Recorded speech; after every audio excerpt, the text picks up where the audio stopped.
Hello, I'm Dr. Jim Anderson, and welcome to an overview of engineering ethics based on the NSPE Code of Ethics for Engineers.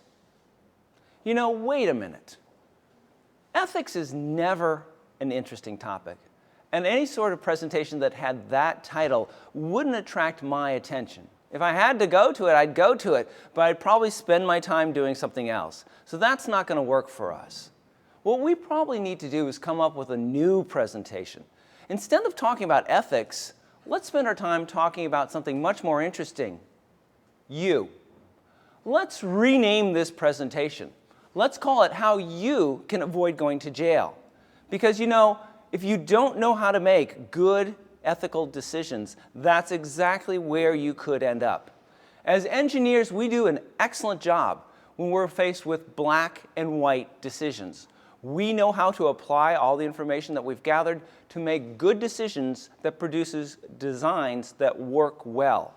However, when it comes to ethical decision making, the world is not black and white. Unfortunately, it's 1,000 shades of gray, and that's exactly where we can get into trouble. You've read in the newspaper about all the different people who've made poor ethical decisions and are now spending time in prison. We want to make sure that you don't join them.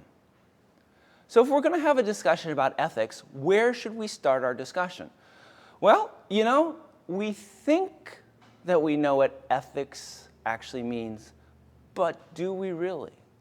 Let's have a talk about this thing called ethics. Now, one of the things that people often tell me when I talk to them is that, look, you know, I understand that ethics and ethical decision making is a very important issue. However, I'm an engineer, so I don't think it really applies to me. When I read the newspaper, what I see is that financial people, stockbrokers, bankers, big fancy executives, they're the ones who have been caught doing things that are wrong. They're the ones who are being taken off to prison. It's not engineers. Well, you have a valid point. Certainly, those are the people who seem to get the press. But surprise, engineers can make poor ethical decisions just like everybody else. During our presentation today, we're going to be talking about Darlene Duan, who made some really poor ethical decisions and ended up paying the price. We'll be talking about the Albertine Three, who were 3 engineers who were in charge of cleaning up the Albertine Proving Grounds, and they made some very poor decisions. It turns out that the Department of Consumer Affairs Board for Professional Engineers maintains a website that lists all of the professional engineers who are currently under investigation for making poor decisions. There's lots of other instances in which engineers had a choice to make and picked the wrong option. There's the story of the offshore safety inspector who traded repair contracts for time with a local lady. There's also engineering employees who decided that as long as they had a government card to make purchases, they'd go ahead and buy high-priced electronic items and then turn around and sell them on eBay and make some money that they could keep. Look, these are all engineers, just like you, just like me. They were placed into situations where they had to make a decision, and they made a decision. Unfortunately for them, they made the wrong decision. Now, the NSPE provides a code of ethics for its members, which is fantastic. Their code of ethics probably should be viewed as a roadmap. It shows you how to stay on course, how you can move forward doing the right thing ethically. I view the NSPE Code of Ethics as being sort of a collection of do's, which they call the rules of practice, and don'ts, which they call professional obligations. It's interesting. If you take a look at the do's, some of these are very, shall we call it intuitive, okay? What it means is that you have to be aware of the people that you're performing your service for. You have to do it honestly and openly. These are all things that I think we can easily agree to. When you take a look at the don'ts, they also seem to be things that seem to make pretty good common sense. You shouldn't be unduly influenced by other people. You shouldn't talk badly about other engineers. These are all things that I think that we can easily agree to. Now, a roadmap is a critical part of allowing us to get to the destination that we want to get to. However, we need a little bit more guidance. We need to know how to drive. And that's what I hope to cover during the rest of this presentation. Now, I like Southwest Airlines, and I suspect you like Southwest Airlines. They have a great reputation. They're fun to fly, all their employees always seem to be happy, and they've got pretty good prices, all things considered. You wouldn't think that Southwest Airlines could have an ethics problem, but you would be wrong. A few years ago, Southwest Airlines got into a lot of trouble with the FAA, the regulatory body that regulates all airlines. So what happened? How did Southwest Airlines go so wrong?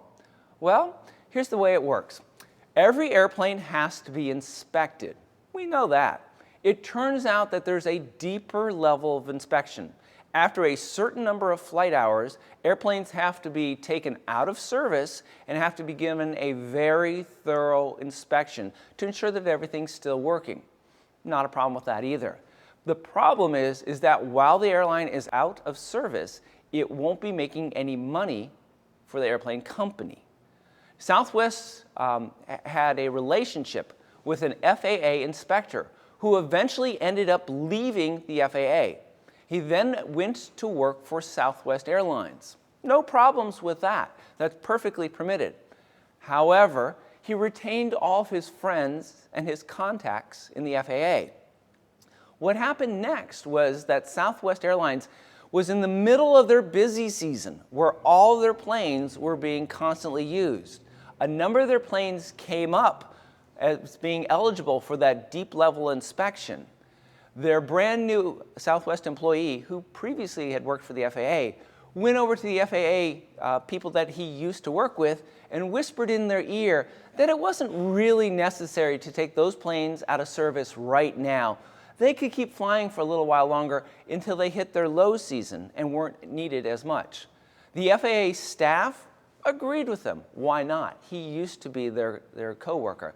So the planes were allowed to fly. In fact, Southwest Airlines had an additional 60,000 flights that should have never happened.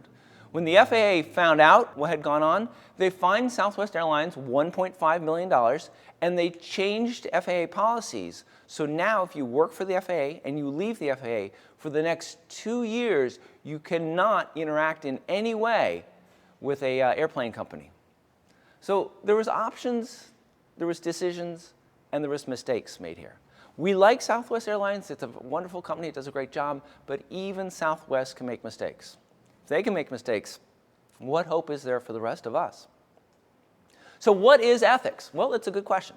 Ethics refers to a well-founded standards of right and wrong. And I think we all know that. It's making the right decisions. It's trying to put us in different situations where we can figure out the rights, obligations, and the benefits both to people and to others based on the decisions that we make.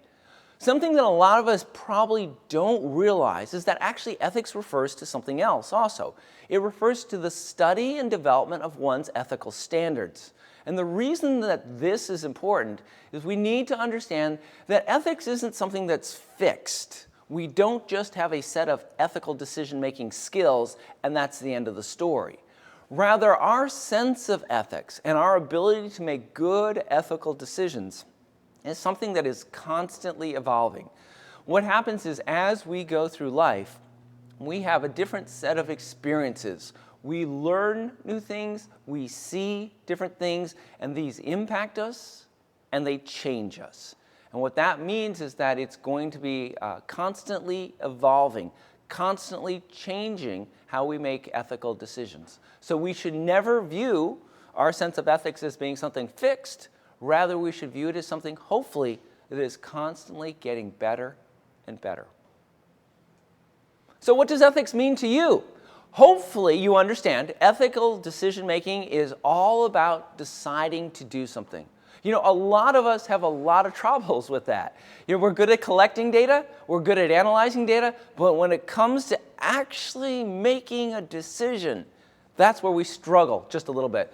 And if you turn it into an ethical decision, oh my goodness, now all of a sudden you've got a real challenge in front of you. But we all end up having to make ethical decisions. So we have to get comfortable with that concept. In its simplest form, you need to view ethical decision as being a choice between two outcomes. One, you can make the right decision. Two, you can make the wrong decision. Now, if it was that simple, this would be a very short presentation. But of course, nothing in life is ever that simple. Why? Well, because remember, when you make a decision, there will be results of your decision, okay? You would like to think that if you choose to do the right thing, good things would happen. Sadly, I've got to report to you, if you choose to do the right thing, a lot of things can happen, including you losing your job, your company could go out of business, and everybody you know could end up shunning you.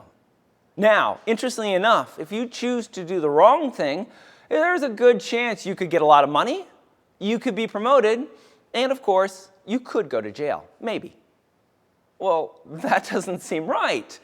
You know, if we lived in a Disney movie, it would be flipped around, right? You'd get promoted in money for doing the right thing, and you'd go to jail if you did the wrong thing. Well, I don't disagree with you there. But we don't live in a Disney movie. And your ethical decisions will have consequences, and you won't necessarily control those consequences.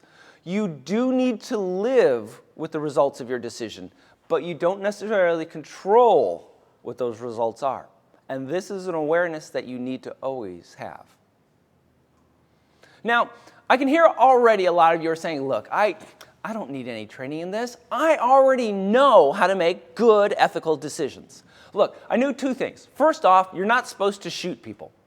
And secondly, you're not supposed to rob banks. Okay? Basically, I know how to make ethical decisions. Thank you very much. Well, congratulations. I think I'd have to agree with you on both of those points. However, you know, if we change things just a little bit, it's going to get a lot more complicated. For example, you walk into a room, you see someone standing over a body on the floor, they've got a sharp knife in their hands. They look up, they look at you straight in the eyes, and they start running towards you. You have a gun in your hands. What do you do? Well, you know, I've been watching The Walking Dead, so I know exactly what to do, right? Stop. One answer, of course, is you shoot them. You feel threatened. It's clearly they've done something horrible. You have to defend yourself. End of story. Thank you very much. Well, stop. Do you know that they actually harmed the person who was on the floor? Maybe they came along and found him there. Maybe they just picked up the knife. Now, they're running towards you, so clearly they were going to attack you, right? Well, maybe. Or is there somebody behind you? Or maybe they had just decided to leave the room and you were blocking the door. That does get to be a little bit tricky. Now, we decided that it was wrong to rob a bank. Okay, we're fine with that. So let's put you in a different situation. You lost your job a year ago. You're in the process of being evicted from your apartment. You're going to be kicked out tomorrow. Your life partner is 9 3/4 months pregnant. She's on bed rest. She really can't get up to help you pack up the apartment, and arguably, she really shouldn't be moving right now. You're out, you're walking down the street, and you come along a wallet sitting there in the middle of the street, clearly stuffed with cash. What do you do? Well, what's the right decision? Well, probably the right decision. Pick up the wallet, go find a policeman, turn it into a policeman. The police will hold on to it for a while. I guess if they don't find anybody, they'll give it back to you. If somebody claims it and comes back, maybe they'd give you a reward, or else they'd just say thank you very much, and you're still going to get evicted from your apartment. What's the alternative? Keep the wallet. Use the cash to pay your rent. Don't get kicked out of the apartment. Your extremely pregnant significant other is able to stay in the apartment until the baby comes, and you move on with your life. What's the right decision? I don't know. All right, that's fair. Congratulations. Welcome to the world of ethical decision making. This is not easy stuff to do. Now, as engineers, we make decisions every single day, whether it's what capacitor should go into a design, what truss should be used in something that's being built, or what surface should be used on a road that's being built. We're comfortable with this. Now, there's a reason that we're comfortable making decisions. The reason is because the way we make those decisions is based on formulas and processes that have been laid out by others. We went to school, we learned what the formulas were, now we take them and we apply them in our job. We know if we apply the formula, it's going to produce a result. We're going to use that result. The circuit will work, the structure will stand, and the road will not wear out because we made the right decision. And we're comfortable doing that. All right, that's what it means to be an engineer. Then we get to that ethical decision-making stuff. The problem with making ethical decisions is that it's not always an either or. It's often a 1, 2, 3, 4, 5, 6 decision that you have to choose between. And I've got some other bad news for you. All of your options are bad. There's not a single good option there. So your challenge as an ethical decision maker isn't to pick the right decision. Rather, it's to choose the least bad decision. You know, we're not trained for this. This isn't something we're necessarily good at. As engineers, we're looking for the decision that works the best. When we're confronted with a situation as an ethical decision making in which we have to make a decision that's not the best decision, we have a tendency to freeze up. Or even worse, to avoid making a decision altogether. And neither one of those options are acceptable in this situation. We need to make a decision. And more importantly, we need to know how to make the right decision. Now, ethics didn't just show up yesterday. Ethics has been around since the beginning of time. Okay? We first become aware of people talking about ethics, thinking about ethics, all the way back in 350 BC. You know, Plato, we've all heard of Plato, the really smart guy, the philosopher, who we know because people wrote down stuff about him and it's hung out for 2,300 years. He was probably the first person to spend time thinking about what it meant to make ethical decisions. Now, he was the instructor for Aristotle. Aristotle is a critical person to all engineers because Aristotle is universally recognized as being the first scientist. He's the guy who took the time to basically classify plants and animals. He did some initial physics research, and he spent a lot of time thinking about ethical decision making. He's also important because Aristotle was the instructor for a lot of important military figures of their time. So he had an incredible impact on the world as it stood for a long time. His thoughts on ethical decision making stood up until about the 1700s. And one of his students, Alexander the Great, went on to conquer the entire known world. So what did Aristotle think when it came to ethical decision making? Aristotle saw the world in terms of right and wrong, as we all do in terms of ethical decision making. He came up with an idea that he called the golden mean. And the golden mean lies between good decisions and bad decisions. And Aristotle said, listen, your decisions, your ethical decisions should lie along this line. What does that actually mean? Well, good question. So let's say that you have an opportunity to open up a new factory. You can open up that factory and it will not produce any pollution. Not bad, but it's going to employ 5 people. All right, that's one option. You could open up the factory and it's going to pollute a little bit, but it's going to employ 10,000 people. All right, maybe that's better.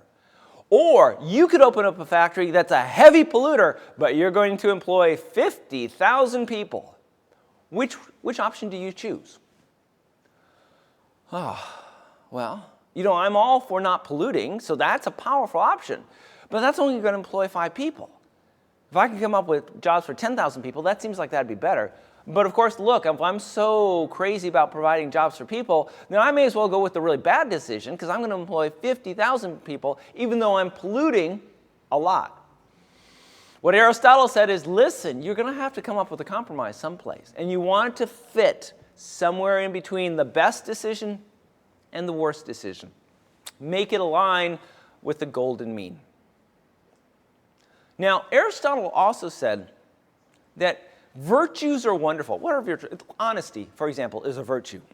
He said, You may call yourself an honest person, but that does not make you an honest person.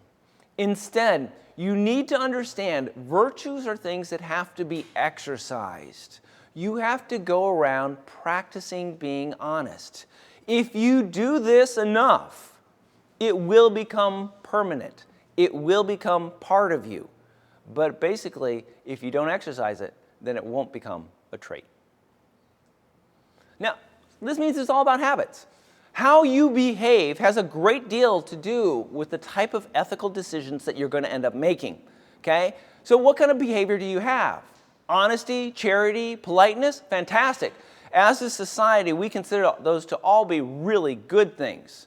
Lying, stealing, rudeness? No, those are bad things, but they could be habits that you have. You could also have a combination of these habits. You know, when I was growing up, one of the rock groups at the time was a group called Rush. And they had a song called The New World Man. The lyrics in there have something that probably relates to this pretty well.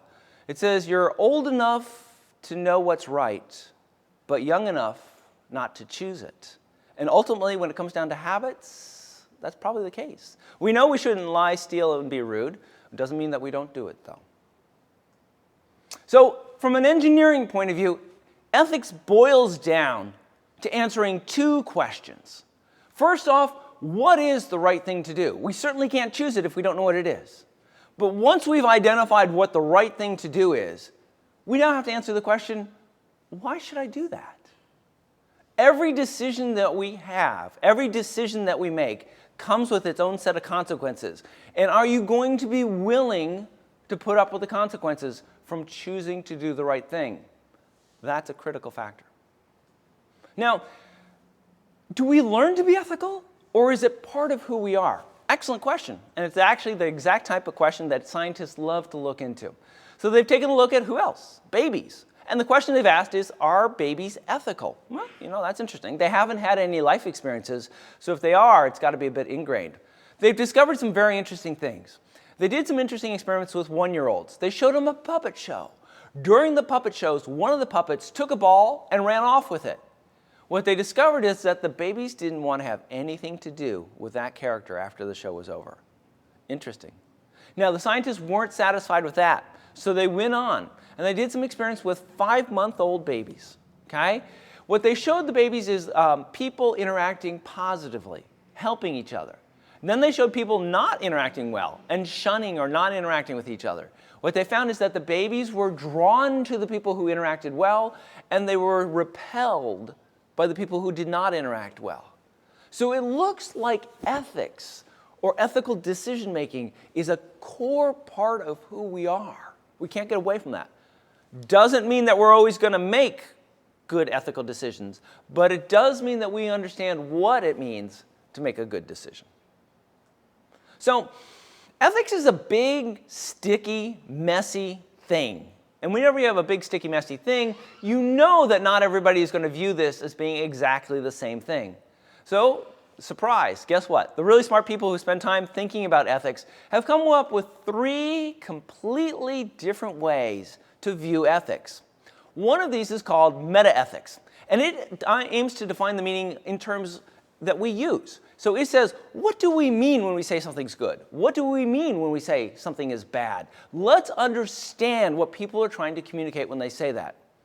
Alternatively, there's a field of thought called descriptive ethics. And this describes people's ethical views and values. How do we see the world? So metaethics is talking about the terms that we use to describe things. Descriptive ethics is talking about how we view the world.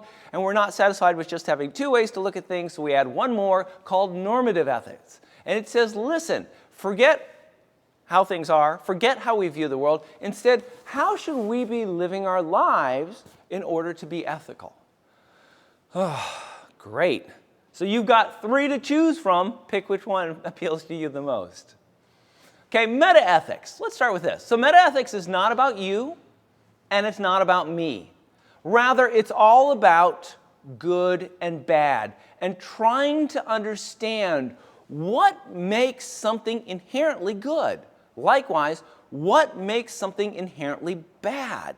We recognize good and bad. We can point it out. We can explain it to other people. But what characteristics of something actually determines whether it is a good thing or a bad thing? Interesting question. Now, the folks who are into metaethics also have a concept of moral realism. And what this says is, look, goodness exists in the world, okay? What we have to do is we have to find it and we have to mine it, almost like it's a gold mine. It's out there, it's a matter of us actually finding it. Now, there's another field of thought called anti-realists. And what they say is that, no, you've got it wrong.